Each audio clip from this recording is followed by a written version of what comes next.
Evangelio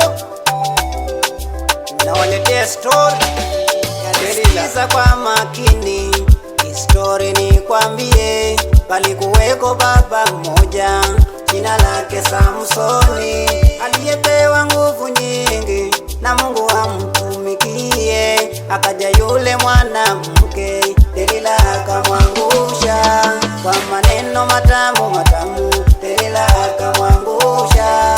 Ndiyo maana ninasema nyuma yangu shetani, ndiyo maana ninasema kaa mbali nami Delila.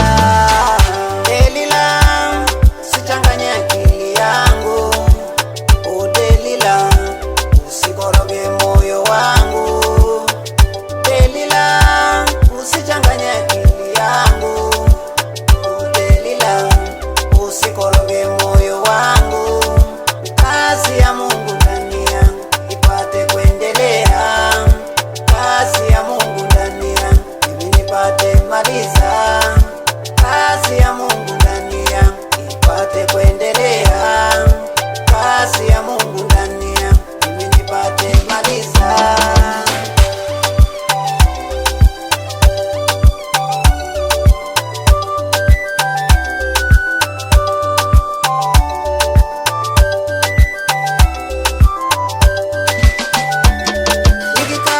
Sikia hayo maneno matamu yale ya kunishawishi kwa sauti nyororo.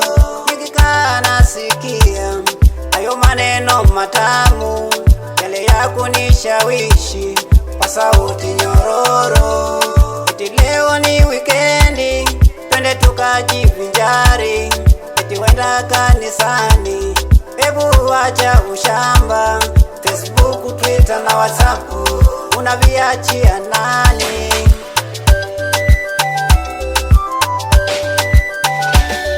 Ukatani nashindwa, ana ni rafiki mpendwa, moyo wangu wakorogeka, moyo kuchanganyikiwa. Ndiyo maana ninasema kaa nyuma yangu shetani, ndiyo maana ninasema kaa mbali nami Delila. Delila, oh Delila, usichanganye akili yangu, usichanganye. Oh Delila, usikoroge moyo wangu. Delila, usichanganye akili yangu.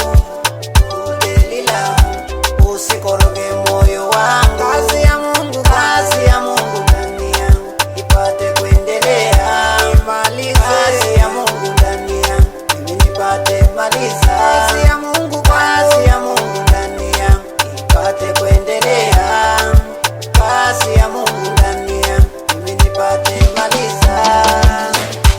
Huu ni ujumbe kwa watumishi wote.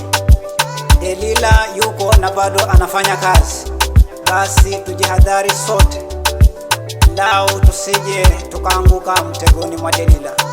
Haleluya.